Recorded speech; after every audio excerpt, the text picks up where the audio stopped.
இரண்டாவதாக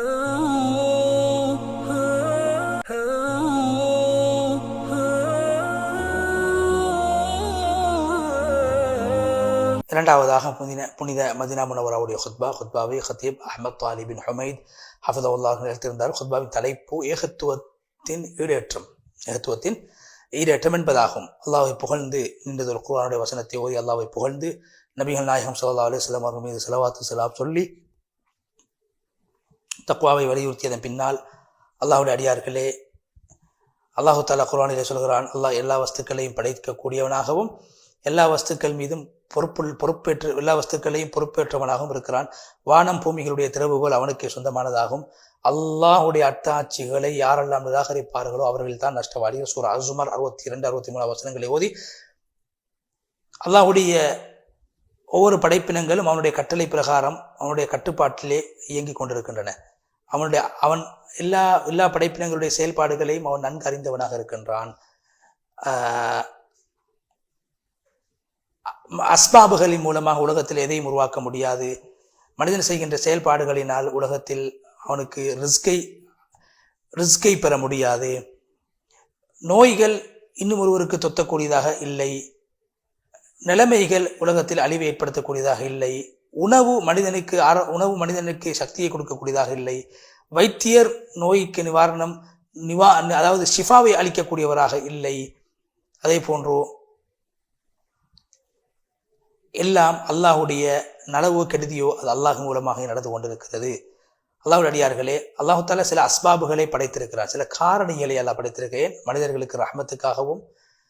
அதே போன்று சில ஹிக்மத்துக்களின் சுன்னத்துக்களின் வழிமுறைகளின் அடிப்படையிலே மனித வாழ்வை அல்லாஹ் உலகத்திலே நடைமுறைப்படுத்திக் கொண்டிருக்கிறான், அல்லாஹ் செயல்படுத்திக் கொண்டிருக்கிறான். அதே போன்று அந்த சில படைப்பினங்களுடைய அல்லாஹ்வுடைய சில ஹிக்மத்துகளுடைய நுட்பங்கள் படைப்பினங்களின் மூலமாக உலகத்திலே வெளியாகி கொண்டிருக்கிறது. அல்லாஹு தஆலா அதே போன்று மனிதர்களிலே அந்த அந்த படைப்புகளுடைய அறிவை அல்லாஹ் இந்த படைப்பினங்களுக்கு அல்லாஹ் அறிவை கொடுத்திருக்கிறான். இந்த படைப்பினங்களை பற்றி விளங்குகின்ற சக்தியை கொடுத்திருக்கின்றான். யாரு நலவுகளுடைய அஸ்பாபுகள் எடுப்பார்களோ நலவுகளை பெற்றுக்கொள்வார்கள். யாரு கெடுதிகளுடைய அஸ்பாபுகள் எடுப்பார்களோ கெடுதிகளை பெற்றுக்கொள்வார்கள். அல்லாஹ் உங்களையும் நீங்கள் செய்கின்ற செயல்களையும் அல்லாஹ் படைத்திருக்கிறான். சூரா அஸ்-ஸாஃபாத் 96 வசனம். அல்லாஹ்வுடைய அடியார்களே, நபி ஸல்லல்லாஹு அலைஹி வஸல்லம் அவர்கள் சொன்னார்கள், இஸ்லாத்திலே தொற்று நோய் என்பதோ குறி பார்ப்பது என்பதோ இஸ்லாத்திலே கிடையாது. குறி பார்ப்பது, சாஸ்திரம் பார்ப்பது இஸ்லாத்திலே கிடையாது. தொற்று நோய் இன்னொரு நோயை உண்டாக்க மாட்டாது. பறவைகளுடைய அசைவு நலவோய் கெடுதியை உண்டாக்க மாட்டாது. ஆந்தை காகம் அழிவை கொண்டு வர மாட்டாது. சூரிய சந்திரன் நட்சத்திரங்கள் மழையை பெய்ய வைக்க மாட்டாது. அதே போன்று சஃபர் மாதம் என்பது தரித்திரியம் பிடித்த ஒரு மாதம் அல்ல. நபி ஸல்லல்லாஹு அலைஹி வஸல்லம் அவர்கள் பொதுவாக மனிதனுக்கு கெடுதி தரக்கூடிய விடயங்களை தவிர்த்து கொள்ளுமாறு சொல்லியிருக்கிறார். உதாரணமாக சொறி நோய் பிடித்தவர்களை, வெங்குஷ்டம் பிடித்தவர்களோடு நெருங்கக்கூடாது, சேரக்கூடாது. அதே போன்று கெடுதிகள் அதாவது வாந்தி பேதி நோய்கள் பரவக்கூடிய பிரதேசங்களுக்கு செல்லக்கூடாது என்று தடுத்திருக்கிறார்கள். இவைகள் அனைத்துமே அல்லாஹ்வுடைய ஏற்பாட்டுக்கு முரணான விடயங்கள் அல்ல. அல்லாஹ்வுடைய ஒரு ஏற்பாட்டில் இருந்து இன்னொரு ஏற்பாட்டுக்கு செல்வதாகும். அதே போன்று அல்லாஹ்வின் மீது தவக்குல் வைக்கக்கூடியதாக இவைகள் கருதப்படும். அல்லாஹ் மீது ஒரு மனிதன் தனது விடயங்களை பாரம் சாட்ட வேண்டும்.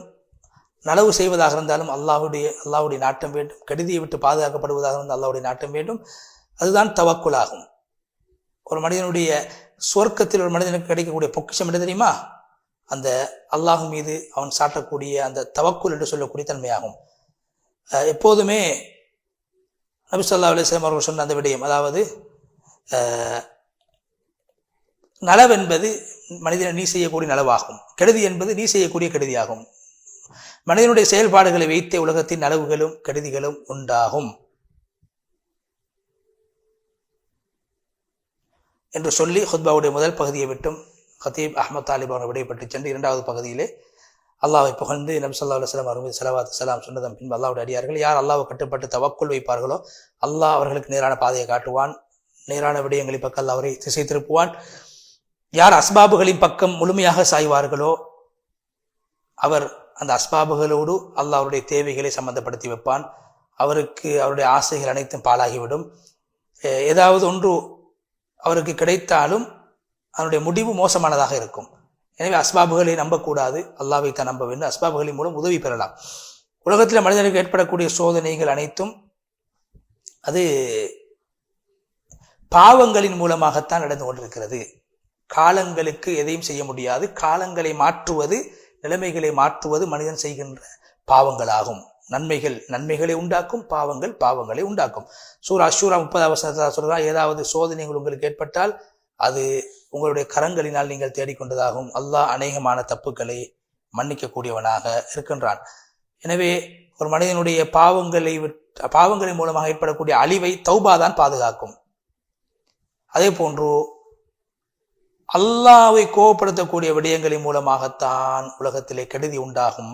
அப்படியான கெடுதிகளை விட்டு ஒரு மனிதன் பாதுகாக்கப்பட வேண்டுமாக இருந்தால் அல்லாஹ்வை கோபப்படுத்தக்கூடிய விடயங்களை விட்டு தன்னை பாதுகாத்துக் கொள்ள வேண்டும். எப்போது அவர்கள் எங்களுக்கு மாற்றம் செய்தார்களோ அப்போது அவர்களை நாங்கள் பழி வாங்கினோம், அவர்களை அழித்தோம், நீரிலே மூழ்கடிக்க செய்தோம். சூரா ஸுஹ்ருஃப் 55வது வசனம்.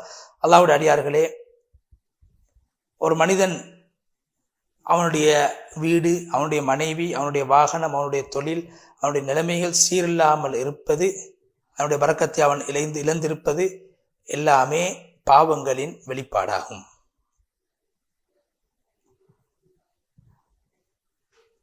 அல்லாஹ்வுடைய அடியார்களே, எந்த நேரத்தை நீங்கள் இபாதத்தில் கழிக்காமல் பாவமான விடயங்களில் கழிப்பீர்களோ, நல்ல விடயங்களில் கழிக்க வேண்டிய நேரங்களில் வீணான விடயங்களில் கழிப்பீர்களோ, அது மோசமான நேரமாக கருதப்படும். நல்ல விடயங்கள் எந்த அல்லாஹ் கட்டுப்படக்கூடிய விடயத்தில் எந்த நேரத்தை கழிக்கின்றீர்களோ அது பரக்கத்துக்குரிய நல்ல நேரமாக கருதப்படும். நல்ல விடயங்களை செய்தால் அது நல்ல நேரம், பாவமான விடயங்களை செய்தால் அது கெட்ட நேரமாக கருதப்படும். பாவமான மோசமான ஹராமான விடயங்களை விட்டு ஒரு மனிதன் பயங்கரமான நோய்களை விட்டும் விரண்டோடுவதை போன்று விரண்டோட வேண்டும். பாவங்களை விட்டும் விரண்டோட வேண்டும். ஒரு மனிதனுக்கு அல்லாஹ்வுடைய ஏற்பாடை விட்டு ஒரு நாளும் தப்பிக்க முடியாது. அல்லாஹ் எழுதியது உலகத்தில் நடக்கும். அல்லாஹ்வுடைய ஏற்பாட்டை மாற்றக்கூடிய ஒன்றுதான் துஆ. நாடியவருடைய விடயங்களை அல்லாஹ் துஆவின் மூலமாக மாற்றுவான். அல்லாஹ் குர்ஆன்ல நபி ஸல்லல்லாஹு அலைஹி சொன்னார்கள், அல்லாஹ்வுடைய ஏற்பாட்டை துஆவை தவிர வேறு எதன் மூலமாக மாற்ற முடியாது. மனிதனுடைய வாழ்க்கையில் அவன் செய்கின்ற நலவுகளை தவிர வேற எதன் மூலமாக வாழ்க்கையில பரக்கத்தை உண்டு பண்ண முடியாது என்று சொல்லி நீண்டதொரு துஆவை செய்து ஹதீப் அஹ்மத் தாலிப் ஹஃபிதஹுல்லாஹ் அவர்கள் முழுமையாக ஹுத்பாவை விட்டும் விடைபெற்று சென்றார்கள். இறுதியாக நாங்கள் புனித மஸ்ஜிதுல் அக்ஸாவுடைய ஹுத்பாவை நேர்களுக்கு வழங்க இருக்கின்றோம். அதற்கு முன்னால் ஒரு இடைவெளி.